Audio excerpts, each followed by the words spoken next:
BJP ಕಾಲದಲ್ಲಿ Covid ಹಗರಣದ ವಿರುದ್ಧ ತನಿಖಾಸ್ತ್ರವನ್ನ ಪ್ರಯೋಗಿಸ್ತೀವಿ ಅನ್ನುವಂತ ಒಂದು ಮಾತುಗಳನ್ನ ಡಿಕೆ ಶಿವಕುಮಾರ್ ಹೇಳಿದ್ದಾರೆ. ಯಾಕಂದ್ರೆ ಇವತ್ತು ಡಿಸಿಎಂ ಡಿಕೆ ಶಿವಕುಮಾರ್ ನೇತೃತ್ವದಲ್ಲಿ ಸಂಪುಟ ಉಪಸಮಿತಿಯ ಸಭೆ ನಡೆಯಿತು. ಈ ಸಭೆಯಲ್ಲಿ ವಿಚಾರವನ್ನ ಚರ್ಚೆಗೆ ತಂದಿದ್ರು. ಈ ಸಭೆಯಲ್ಲಿ ತನಿಖೆ ವಿಚಾರವಾಗಿ ಸರ್ಕಾರ ಒಂದು ಮಹತ್ವದ ನಿರ್ಧಾರಕ್ಕೆ ಬಂದಿದೆ.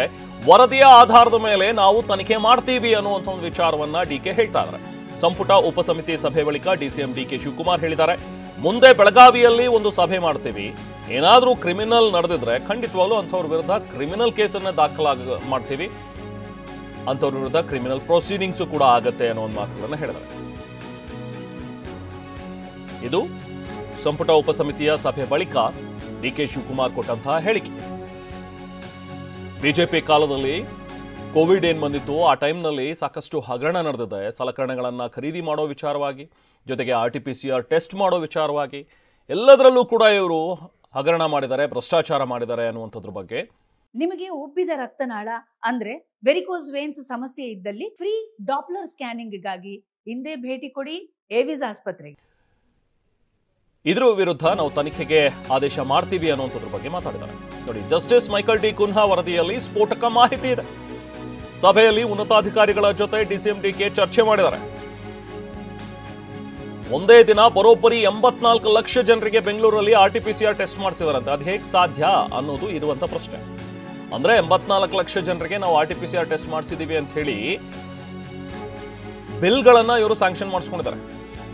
ಒಂದೇ ದಿನ 84 ಲಕ್ಷ ಜನರಿಗೆ RT-PCR ಟೆಸ್ಟ್ ಆಗುತ್ತೆ ಅಂದ್ರೆ ಅದು ಹೇಗೆ ಸಾಧ್ಯ ಅನ್ನುವಂಥದ್ದು ಪ್ರಶ್ನೆ. ಸೊ ಬೆಂಗಳೂರು ವ್ಯಾಪ್ತಿಯಲ್ಲಿ 84 ಲಕ್ಷ ಟೆಸ್ಟ್ ಮಾಡಲಾಗಿದೆ ಅನ್ನುವಂಥದ್ರ ಬಗ್ಗೆ ವರದಿ ಕೊಡ್ತಾರೆ ಇವರು. ಈ ಕುರಿತು ಮೈಕಲ್ ಡಿ ಕುನ್ಹಾ ವರದಿಯಲ್ಲೂ ಕೂಡ ಹೇಳಿದ್ದಾರೆ, ಅದು ಹಿಂಗೆ ಸಾಧ್ಯ, ಈ ರೀತಿ ಮಾಡಿದ್ದಾರೆ ಇವರು. ನೋಡಿ, ಒಬ್ಬೊಬ್ಬರಿಗೆ ಕಮ್ಮಿ ಅಂದ್ರೂ ಕೂಡ ಇವರು ಬಿಲ್ ಮಾಡ್ತಾ 500 ಕೋಟಿ ಬಿಲ್ ಮಾಡಿದಾರಂತೆ ಒಂದು ದಿನಕ್ಕೆ.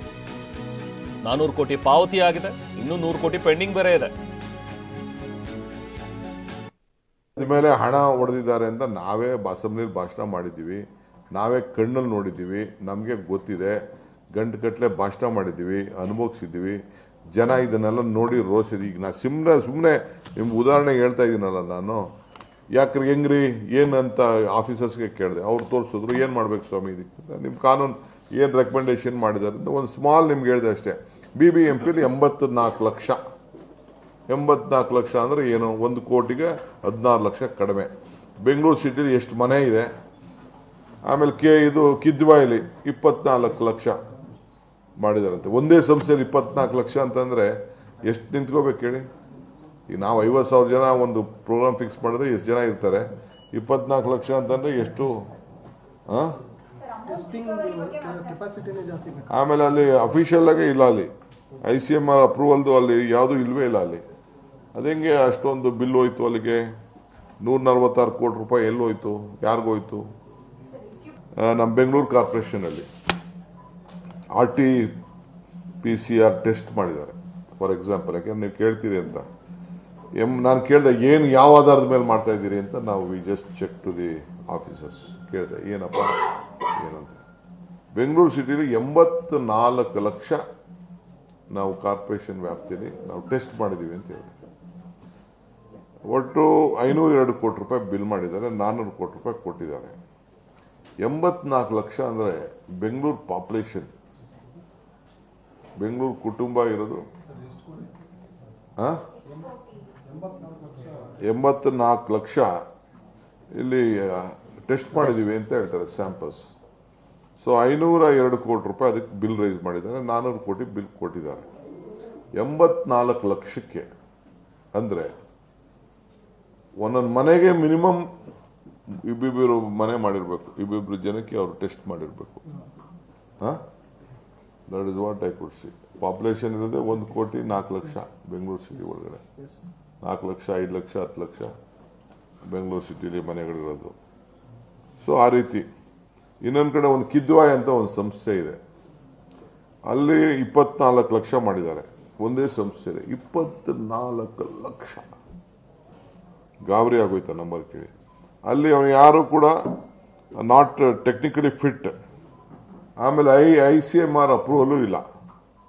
ಅಲ್ಲೂ ಕೂಡ ಒಂದು 146 ಕೋಟಿ ರೂಪಾಯಿ ರೈಸ್ ಮಾಡಿದ್ದಾರೆ. 24 ಲಕ್ಷ ಬರೀ ಕಿದ್ವಾಯ್ ಒಂದರಲ್ಲೇ ಮಾಡಿದ್ದಾರೆ ಅಂತಂದರೆ ಅದು ಅವ್ರು ಹೇಳ್ತಾ ಇದ್ದ, ಆಫೀಸರ್ಸ್ ಹೇಳ್ತಾ ಇದ್ದ, ನನಗೆ ಗೊತ್ತಿಲ್ಲ, ನಾನು ಅವ್ರು ನನಗೆ ಕೇಳಿದೆ, ನಾನು ಏನರಪ್ಪ ಇದು ಅಂತ ಅಂದ್ಬಿಟ್ಟು ಅವ್ರು ಹೇಳಿದಾರೆ, ನೋಡಿ ಸರ್ ಹಿಂಗೆ ಬ್ಲೇಟೆಂಟಾಗಿ ಕಣ್ಣು ಕಾಣ್ತಾ ಇದೆ, ಈ ಥರ ರಿಪೋರ್ಟ್ ಕೊಟ್ಟಿದ್ದಾರೆ ಕುನ್ನ ಅವರು ಅಂತ ಅಂದ್ಬಿಟ್ಟು ಇಲ್ಲೆಲ್ಲ ಕೊಟ್ಟಿದ್ದಾರೆ ನಮಗೆ, ನಾವು ಎಲ್ಲ ಎತ್ಕೊಂಡು ಸ್ಟಡಿ ಮಾಡೋದಕ್ಕೆ ಈಸ್ಕೊಂಡಿದ್ದೀವಿ ಅದನ್ನೆಲ್ಲ, ಸ್ವಲ್ಪ ಕೊಡ್ರಪ್ಪ ಇಲ್ಲಿ ಅಂತ ಈಗ ಈಸ್ಕೊಂಡಿದ್ದೆಲ್ಲ.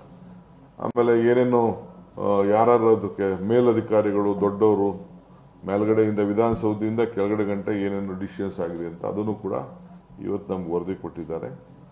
ಸೊ ಯಾರೆಲ್ಲ ಸೈನ್ ಹಾಕಿದ್ದಾರೆ, ಯಾರು ಆದೇಶ ಕೊಟ್ಟಿದ್ದಾರೆ, ಯಾರು ಏನು ಬರೆದಿದ್ದಾರೆ, ಕಾನೂನು ಚೌಕಟ್ಟು ಅಡಿ ಇಲ್ಲದೆ ಏನೇನು ತೀರ್ಮಾನಗಳಾಗಿದೆ ಅನ್ನೋದೆಲ್ಲ ಕೂಡ ಕೆಲವು ಕೊಟ್ಟಿದ್ದಾರೆ.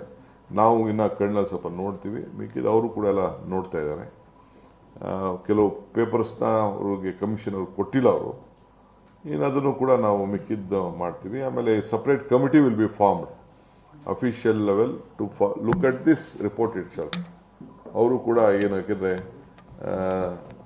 ಯಾರಿಗೂ ನಾವು ಅನ್ನೆಸೆಸರಿ ತೊಂದರೆ ಆಗಬಾರ್ದು ಅನ್ನೋ ದೃಷ್ಟಿಯಿಂದ ಒಂದು ಕೆಲವು ಆಫೀಸರ್ಸ್ನ ಇಲ್ಲ ರಿಟೈರ್ಡ್ ಆಫೀಸರ್ಸ್ನ ಕರ್ಕೊಂಡು ಅವರು ಕೂಡ ಕಮಿಟಿ ಅಂದರೆ to just guides follow up action guide ಮಾಡಲಿಕ್ಕೆ ಒಂದು ಸಪ್ರೇಟ್ ಕಮಿಟಿ ಕೂಡ ನಾವು ಇದನ್ನು ಸೆಟ್ ಮಾಡ್ತಾ ಇದ್ದೀವಿ. ಇದನ್ನು ನೋಡಿ ಅಂತಾರೆ, ಯಾಕೆಂದರೆ they all will be busy with their own works.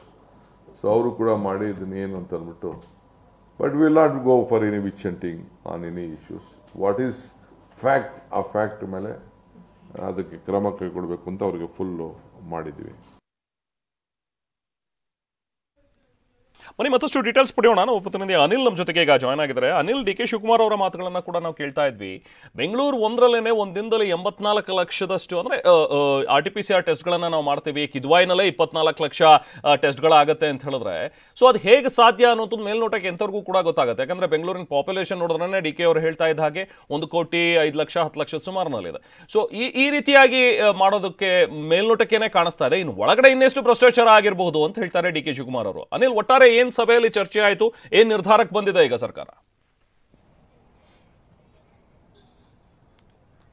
Rahman, BJP ಸರ್ಕಾರದ ಅವಧಿಯಲ್ಲಿ ನಡೆಯಲಾಗಿದೆ ಅನ್ನಲಾದಂಥ ಕೋವಿಡ್ ಅಕ್ರಮದ ಕುರಿತು ಈಗ ಕ್ಯಾಬಿನೆಟ್ನ ಒಂದು ಸಬ್ ಕಮಿಟಿ ಸಭೆ ಕೂಡ ನಡೆಯುತ್ತೆ. ಈ ಸಬ್ ಕಮಿಟಿ ಸಭೆಯಲ್ಲಿ ಡಿ ಕೆ ಶಿವಕುಮಾರ್ ಅವರು ಅಂದರೆ ಕುನ್ಹಾ ಅವರು ಸಲ್ಲಿಸಿದಂಥ ವರದಿಯಲ್ಲಿ ಅಧಿಕಾರಿಗಳು ಸಲ್ಲಿಸಿದಂಥ ಮಾಹಿತಿಯನ್ನು ಕೂಡ ಪಡೆದುಕೊಂಡು ಕೆಲವು ಆಘಾತಕಾರಿಯಂಥ ಅಂಶಗಳನ್ನು ಕೂಡ ಈಗ ಹೊರಬಿಚ್ಚಿಟ್ಟಿರುವಂಥದ್ದು. ಅದು ಬಹಳ ಮುಖ್ಯವಾಗಿ ಬೆಂಗಳೂರು ನಗರದಲ್ಲೇ 1 ಕೋಟಿಗೆ ಅಧಿಕ ಜನರಿದ್ದಾರೆ. ಆದರೆ ಈಗ BBMP ಅಧಿಕಾರಿಗಳು RT-PCR ಟೆಸ್ಟನ್ನು ಬರೋಬ್ಬರಿ 84 ಲಕ್ಷ ಜನರಿಗೆ ನಡೆಸಿರೋ ಮಾಹಿತಿಯನ್ನು ಕೂಡ ಕೊಟ್ಟಿದ್ದಾರೆ. ಈ ಪೈಕಿ ಒಟ್ಟಾರೆ ಬಿಲ್ಲು 504 ಕೋಟಿ ಆಗಿದೆ. ಇದರಲ್ಲಿ 400 ಕೋಟಿ ಪಾವತಿಯಾಗಿ 100 ಕೋಟಿಯನ್ನು ಬಾಕಿ ಉಳಿಸ್ಕೊಂಡಿರೋ ಮಾಹಿತಿಯನ್ನು ಕೂಡ ಕೊಟ್ಟಿದ್ದಾರೆ. ಅದರ ಜೊತೆಗೆ ಚಾಮರಾಜನಗರದ ಆಕ್ಸಿಜನ್ ದುರಂತವನ್ನು ಕೂಡ ಇಲ್ಲಿ ಪ್ರಸ್ತಾಪ ಮಾಡಿದ್ದಾರೆ. ಯಾವುದೇ ರೀತಿಯಾದ ಘಟನೆ ನಡೆದಿಲ್ಲ ಅಂತ ವರದಿಯಲ್ಲಿ ಉಲ್ಲೇಖ ಮಾಡಿರೋ ಅಂಶವನ್ನು DCM ಡಿ ಕೆ ಶಿವಕುಮಾರ್ ಅವರು ಪ್ರಸ್ತಾಪ ಮಾಡಿದರು. ಅದಕ್ಕೆ ನಾನೇ ಮತ್ತು CM ಇಬ್ಬರು ಕೂಡ ಸಾಕ್ಷಿಯಾಗಿದ್ದೇವೆ. 36 ಮನೆಗಳು ಕೂಡ ಭೇಟಿಯನ್ನು ಕೂಡ ಕೊಟ್ಟಿದ್ದೇವೆ. ಘಟನೆಯಲ್ಲಿ 33 ಜನರು ಕೂಡ ಒಂದು ಸಾವನ್ನಪ್ಪಿದ ಮಾಹಿತಿ ಕೂಡ ಇದೆ. ಅದಕ್ಕೆ ನಾನೇ ಹೈ ವಿಟ್ನೆಸ್ ಅನ್ನೋ ಒಂದು ಮಾಹಿತಿಯನ್ನು ಕೂಡ DCM ಡಿ ಕೆ ಶಿವಕುಮಾರ್ ಹಂಚಿಕೊಟ್ಟಿದ್ರು. ಇದು ಕೇವಲ ವರದಿಯನ್ನು ಪೂರ್ಣವಾಗಿ ಓದಿಲ್ಲ, ಇದು ಕೇವಲ ಮೇಲ್ನೋಟಕ್ಕೆ ಕಂಡು ಬರ್ತಿರುವಂಥ ಸತ್ಯಾಂಶಗಳನ್ನು ಮಾಹಿತಿಯನ್ನು ಕೂಡ ಬಿಚ್ಚಿಟ್ಟಿದ್ರು. ಸದ್ಯಕ್ಕೆ ಈಗ ಸಾಕಷ್ಟು ಅಂದ್ರೆ ಈಗ ವಿವಿಧ ಇಲಾಖೆಗಳು ಕೂಡ ಅಧಿಕಾರಿ ಹಂತದಲ್ಲೂ ಕೂಡ ಒಂದು ಸಾಕಷ್ಟು ಭ್ರಷ್ಟಾಚಾರ ಕೂಡ ನಡೆದಿದೆ. ಇದನ್ನ ಹೊರತರುವಂತ ನಿಟ್ಟಿನಲ್ಲಿ ಅಧಿಕಾರಿಗಳು ಕೂಡ ಫ್ರೀ ಹ್ಯಾಂಡ್ ಅನ್ನು ಕೂಡ ಕೊಟ್ಟಿದ್ದೇವೆ. ಕೆಲವು ನಿವೃತ್ತ ಅಧಿಕಾರಿಗಳನ್ನು ಕೂಡ ನಾವು ನೇಮಕ ಮಾಡ್ಕೊಳ್ತೇವೆ, ಹಿರಿಯ ಅಧಿಕಾರಿಗಳು ಕೂಡ ನೇಮಕ ಮಾಡ್ಕೊಳ್ತೇವೆ. ಕೋವಿಡ್ ಹಗರಣದಲ್ಲಿ ಸುಮಾರು ಒಂದು 700 ಕೋಟಿಗೂ ಅಧಿಕ ಒಂದು ಹಗರಣ ಕೂಡ ನಡೆದಿದೆ. ಎಲ್ಲವೂ ಕೂಡ ಇಂಚಿಂಚಾಗಿ ಕೂಡ ತನಿಖೆಯನ್ನು ಮಾಡ್ತೀವಿ ಅನ್ನೋ ಮಾಹಿತಿಯನ್ನು ಕೂಡ ಕೊಟ್ಟಿದ್ರು. ಸಂಬಂಧಪಟ್ಟಂತೆ ಈಗ ವೈದ್ಯಕೀಯ ಶಿಕ್ಷಣ ಇಲಾಖೆ ಆಗಿರ್ಬೋದು ಮತ್ತೆ ಆರೋಗ್ಯ ಇಲಾಖೆ ಆಗಿರ್ಬೋದು, ಹೀಗೆ ವಿವಿಧ ಇಲಾಖೆಗಳಲ್ಲಿ ಆಕ್ಸಿಜನ್ ಮತ್ತೆ ಮಾಸ್ಕ್ ಮತ್ತೆ ವೆಂಟಿಲೇಟರ್ಸ್ ಇರುತ್ತಂತೆ ಸಾಕಷ್ಟು ಒಂದು ವೈದ್ಯೋಪಕರಣಗಳು ಕೂಡ ಭ್ರಷ್ಟಾಚಾರ ನಡೆದ ಒಂದು ಮಾಹಿತಿ ಕೂಡ ಕೊಟ್ಟಿರುವಂಥದ್ದು. ಸದ್ಯಕ್ಕೆ ಈಗ ಸುಮಾರು 400 ಕೋಟಿ ಅಷ್ಟೇ ಒಂದು ಲೆಕ್ಕವನ್ನು ಕೊಟ್ಟಿದ್ದಾರೆ. ಈಗ 100 ಕೋಟಿ ಬಾಕಿಯನ್ನು ಕೂಡ ಉಳಿಸ್ಕೊಂಡಿದ್ದಾರೆ. ಈಗ ಇಂಚಿಂಚು ಮಾಹಿತಿಯನ್ನು ಕೂಡ ಈಗ ನಾವು ಸಂಗ್ರಹವನ್ನು ಮಾಡ್ತೇವೆ. ಏನೆಲ್ಲ ಇದೆ ಅದನ್ನ ಕಾನೂನು ಪ್ರಕಾರ ಹೋರಾಟ ಮಾಡ್ತೇವೆ. ಇಲ್ಲಿಗಲ್ ಆಗಿ ಯಾವುದೇ ನಡೆದ ಕೆಲವು ಕೂಡ ಕಡಿವಾಣ ಆಗ್ತೇವೆ. ಅಂದ್ರೆ ಯಾರ ವಿರುದ್ಧ ನಾವು ಒಂದು ಹೆಸರನ್ನು ಕೂಡ ಪ್ರಸ್ತಾಪ ಮಾಡಿಲ್ಲ. ಅಂದ್ರೆ ಕೋವಿಡ್ 2 ಅಲೆಯಲ್ಲಿ ಸಾಕಷ್ಟು ಕೋಟ್ಯಾಂತರ ರೂಪಾಯಿ ಅವ್ಯವಹಾರ ಆಗಿದೆ. ಅದರ ಹೆಸರನ್ನು ಕೂಡ ಈಗ ಬಿಚ್ಚಿಡೋದಿಲ್ಲ. ಆದ್ರೆ ಅಧಿಕಾರಿಗಳು ಯಾರು ಅನ್ನೋ ಹೆಸರನ್ನು ಕೂಡ ರಿವೀಲ್ ಮಾಡ್ತಾರೆ. ಸದ್ಯಕ್ಕೆ ಯಾರೆಲ್ಲ ತಪ್ಪಿತಸ್ಥರಿದ್ದಾರೆ ವಿರುದ್ಧ ನಿರ್ದಾಕ್ಷಿಣ್ಯವಾಗಿ ಕ್ರಮ ಆಗೇ ಆಗುತ್ತೆ ಅನ್ನೋ ಮಾತನ್ನು ಕೂಡ ಈ ಒಂದು ಸಭೆಯಲ್ಲಿ ಹಂಚಿಕೊಂಡಿರುವಂತದ್ದು. Rehman, thank you Anil.